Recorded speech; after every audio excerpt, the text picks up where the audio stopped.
give you your dietary program. Then you're going to be off, and every month you swipe your card, and we send you a new training program for the month, a new weight program for the month, and manage your diet. Where the savings comes in is 2 months down or 3 months down the road, we're going to do all your testing again for that same small monthly fee. We're going to repeat your VO2, we're going to repeat your RMR, we're going to zero in on your improvements and give you new zones. And so this is the way that you can take your fitness to a peak. If you're not going to do it for 5 months, it's probably not worth it, but it's a great service, and this is basically how we train elite athletes. One of the things we'll do with that is put a bike fit in there if you haven't. They do great bike fits here. We do orthopedic bike fits. I do them myself.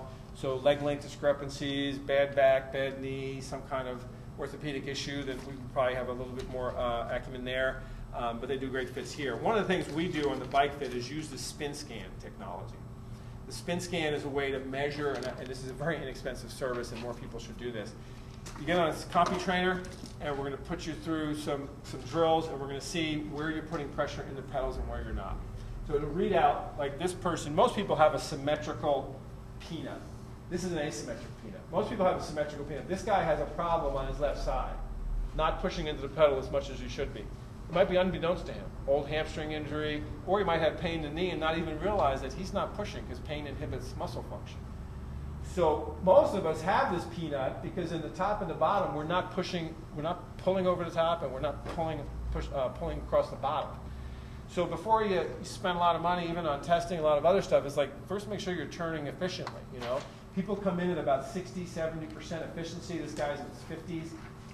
Taking you through a bunch of drills, we'll figure out what you're missing. So whatever drill makes your peanut into a circle, we're like, you're not pulling up, or you're not pushing over as much as you could. We'll give you drills to improve that. If we do your bike fit and we look at your performance and your efficiency and how many watts you're putting out, this is your wattage, this is your division of watts between right and left pedal, you can see where he's efficient here.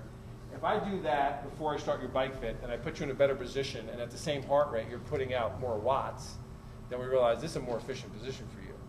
Having said that, for most of us recreational athletes, it comes down to a comfortable position. You see the elite guys, they're all like this. We don't need to do that because performance is important as their spine and their health.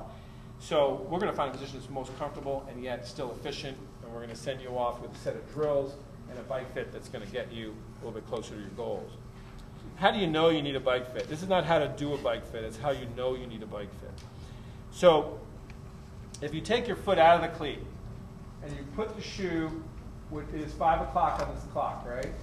So you put the pedal at 5 o'clock, put the heel of your shoe on the pedal. Your knee should pretty much be straight.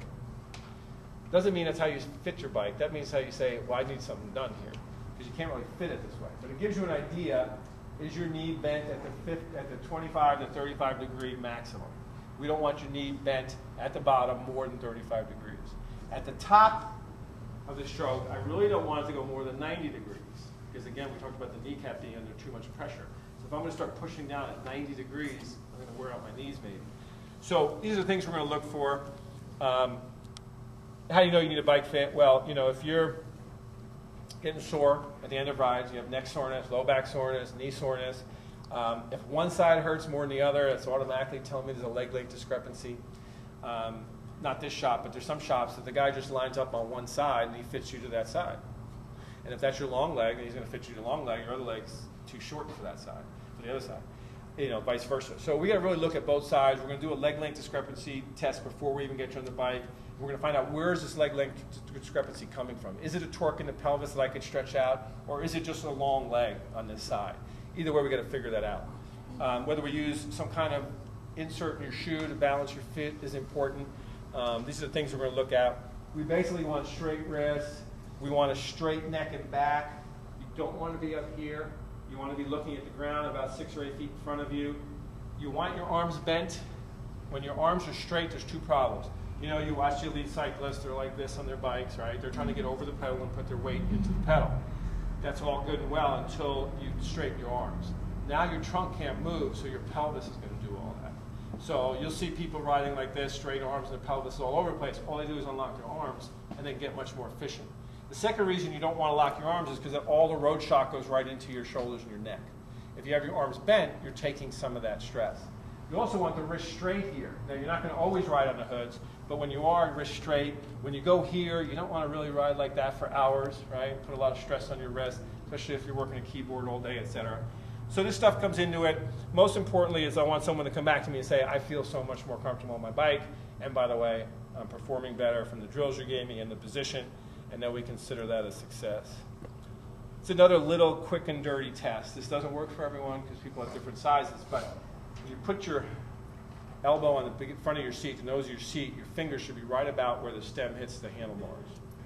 And again, if it's way off, that's when you start looking at it. If it's a little bit off, not a big deal. Way off, we're going to start saying something's wrong with your cockpit. You're not set up right. Seats, I think this is the best shop in town. I'm not saying that because we're